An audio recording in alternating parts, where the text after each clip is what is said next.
Sejarah Gereja Kristen Pasundan. Tahun 1851, Lembaga Pengabaran Injil Genoskap por Inenwitdige Jending de Batavia ataupun GIUS didirikan di Jakarta oleh beberapa orang Eropa dan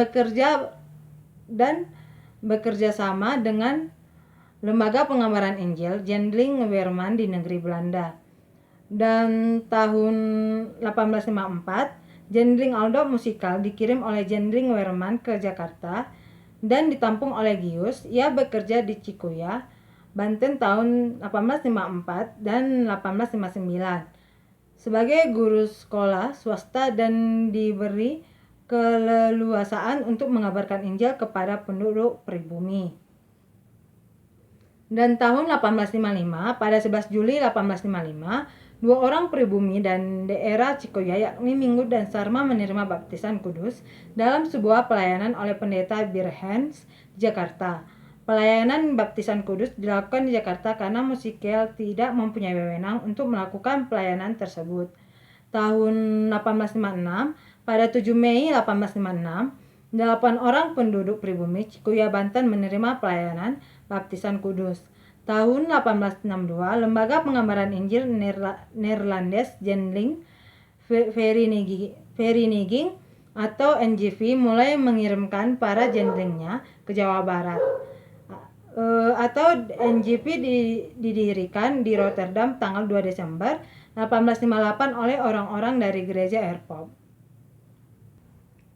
Tahun 1863, pada 5 Januari 1863, rombongan jendling NGP yang pertama yakni C.J. Albers, D.J. Vide Linden, dan G.J. Gerasius tiba di Jakarta.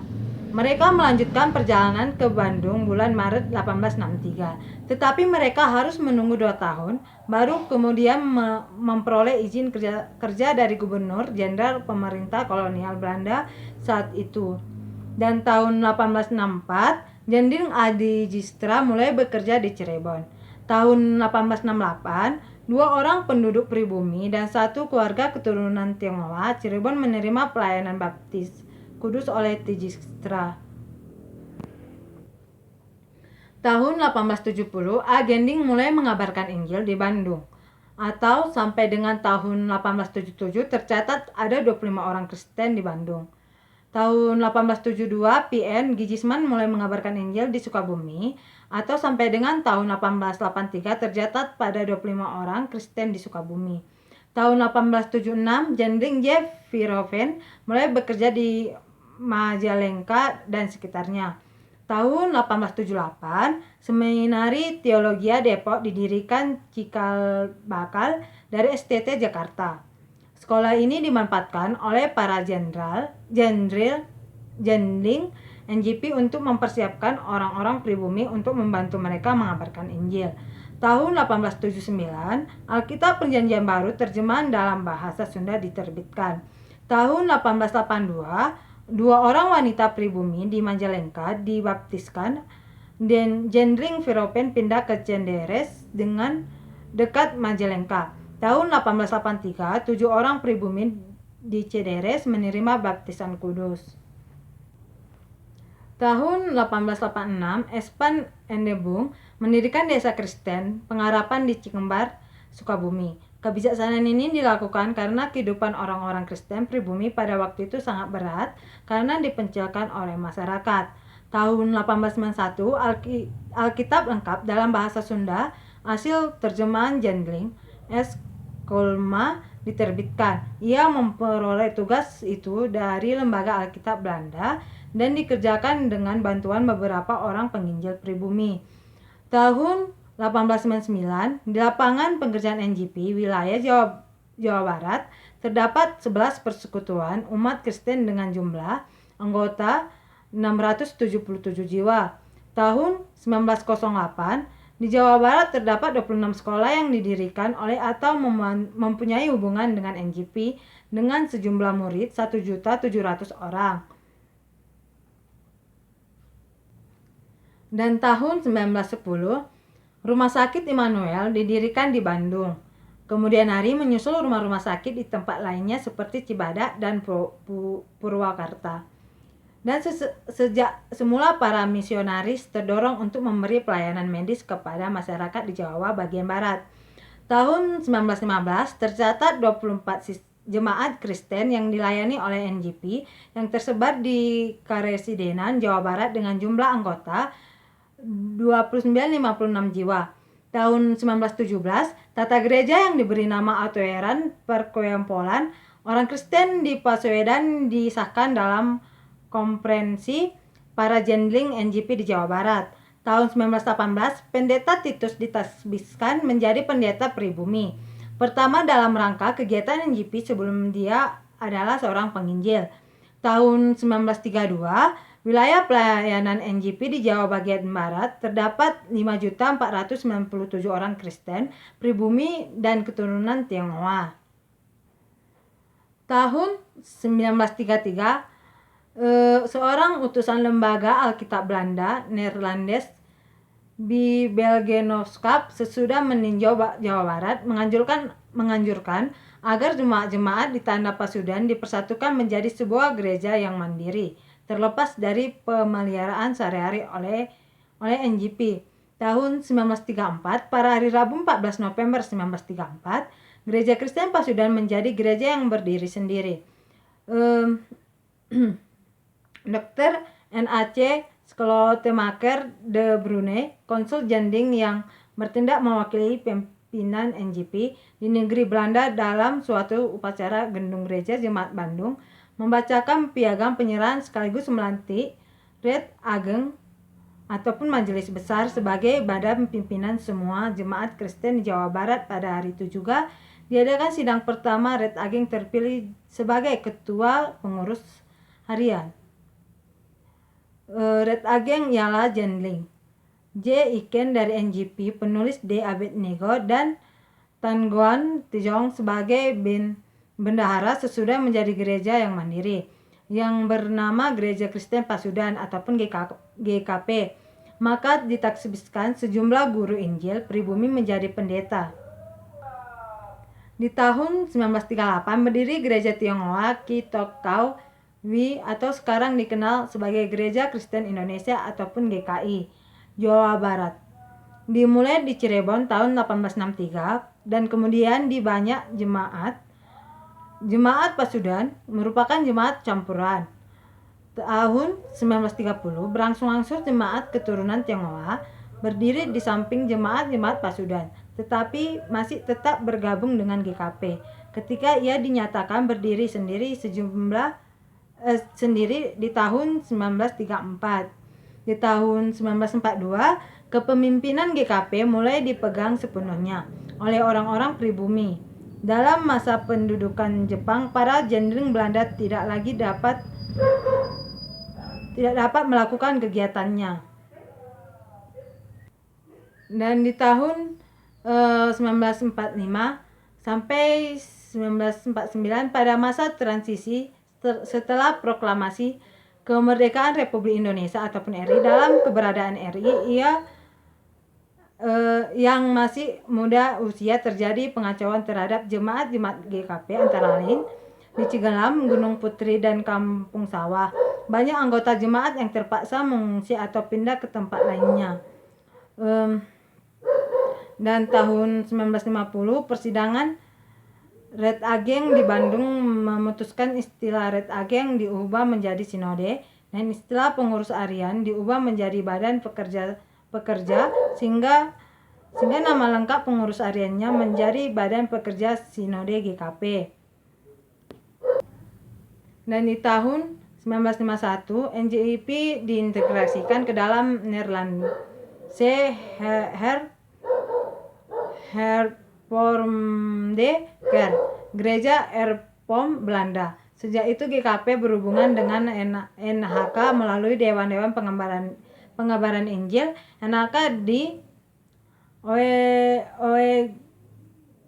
OEGST negeri Belanda. Pada pemberontakan DI ataupun TII, beberapa jemaat GKP di pedesaan mengalami gangguan dan yang paling parah dialami oleh jemaat di Tamiang, di mana Pendeta Usman Sarin ditembak mati oleh gerombolan pengacau. Tahun 1953 harta milik GKP selama bekerja di Jawa bagian Barat, gedung gereja, rumah sakit, bagian sekolah, dan lainnya dihibahkan kepada GKP dan GKI Jawa Barat.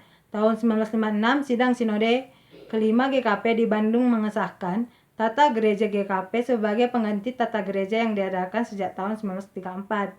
Tahun 1959 GKP menjadi anggota Dewan Gereja-Gereja di Asia Timur.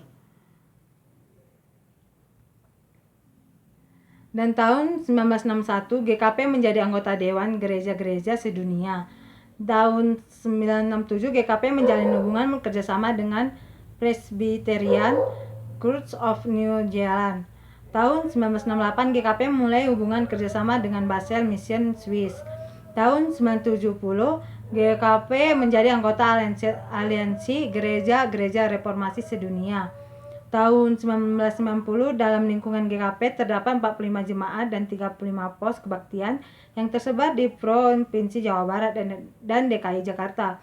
Tahun 1999 GKP menetapkan pelayanannya sebagai dasawarsa menuju kepada kemandirian gereja.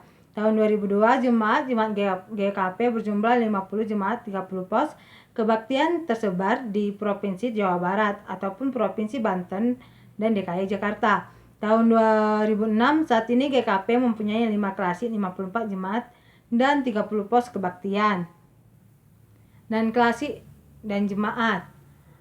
Jemaat di klasis Priangan, Aliwigar, Bandung, Cicalengka, Cimahi, Ciwidey, Dayakolot, Garut, Galaksanaan, Katapang, Lembang, Sumedang, Pengalengan, Tasikmalaya, dan Nuju Berung bakal jemaat dan pos-pos kebaktian GKP yang dilayani oleh klasis di antara lain Cimuncang, Cinunu, Lagensari, Jamburaya, Ganjartemu, Antapani, Banjaran, Cindaun, Cipatat,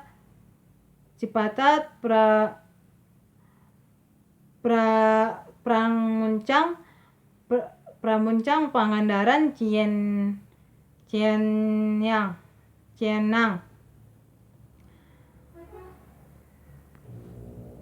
Dan jemaat klasik Bogor, Cianjang, Cianjur, Cikembar, Depok, Gunung Putri, Sukabumi, Sidang Jaya, Pancet, dan Palalanggo bakal jemaat dan pos-pos kebaktian GKP yang dilayani oleh klasik di antara lain pos kebaktian Magamulia. Dan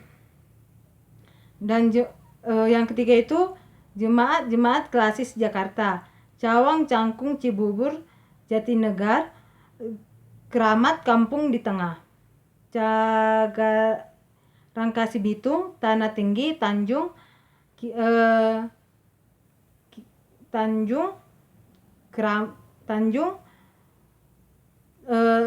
Tangerang, dan Tanjung Priok. Pos-pos kebaktian GKP yang dilayani klasis di antara lain Mangga 2. Jemaat yang keempat itu jemaat klasis Purwakarta, Bojongsari, Cikampek, Karawang, Teluk Jambe, Sedang, Purwakarta, Sukamandi. Pos-pos kebaktian GKP yang dilayani klasis di antara lain Kampung Teko, Pembayuran, Cimalaya, Jatiluhur.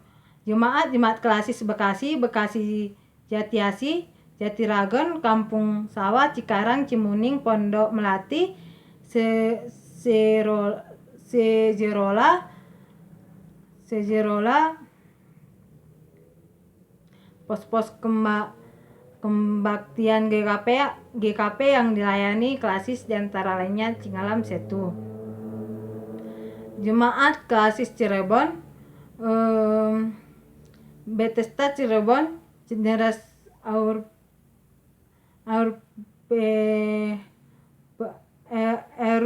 Hulis, Juntekebon, Kadipaten Cigugur, dan Tamiang. Pos-pos kebaktian GKP yang dilayani klasis di antara lain Kencana, Girang,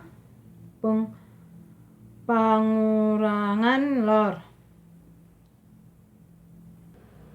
Dan statistik keanggotaan dan pelayanan. Keseluruhan ini jumlah anggota jemaatnya GKP diperkirakan mencapai 30.000 jiwa dengan 60 orang pendeta yang melayani terdiri atas 42 orang pendeta, jemaat 8 orang pendeta dengan bidang khusus dan 10 orang pendeta emeritus. Masa kini waktu terus berjalan sesudah memproses gereja Jawa yang tumbuh dan dikembangkan oleh antara para transmigran di Sumatera atau sejak tahun 1936 menjadi sinode tersendiri dengan nama Gereja Kristen Sumatera Bagian Selatan atau GKSBS. Gereja-gereja Kristen Jawa yang tersebar di 6 provinsi di Pulau Jawa atau Banten, DKI Jakarta, Jawa Barat, Jawa Tengah, DIY dan Jawa Timur. Kini berkembang pesat pada tahun 2011 menjadi 307 gereja, berimpun dalam 32 klasis dengan jumlah warga sekitar 218 sampai 998 orang dari segala lapisan masyarakat, baik dari kalangan lapisan rendah seperti petani kecil, buruh, pabrik, pedagang, candak gula, lapisan menengah seperti pegawai, pengusaha maupun wira swasta sampai dengan lapisan tinggi, pengusaha sukses dan pejabat tinggi. Negara tersebar di berbagai tempat di kota dengan desa dengan dilayani 307 pendeta dan jemaat 16 pendeta pelayanan khusus. Demikianlah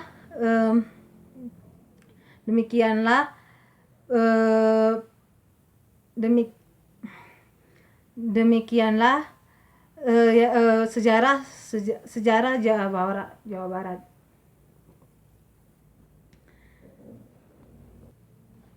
Dan demikianlah sejarah gereja di Jawa Barat.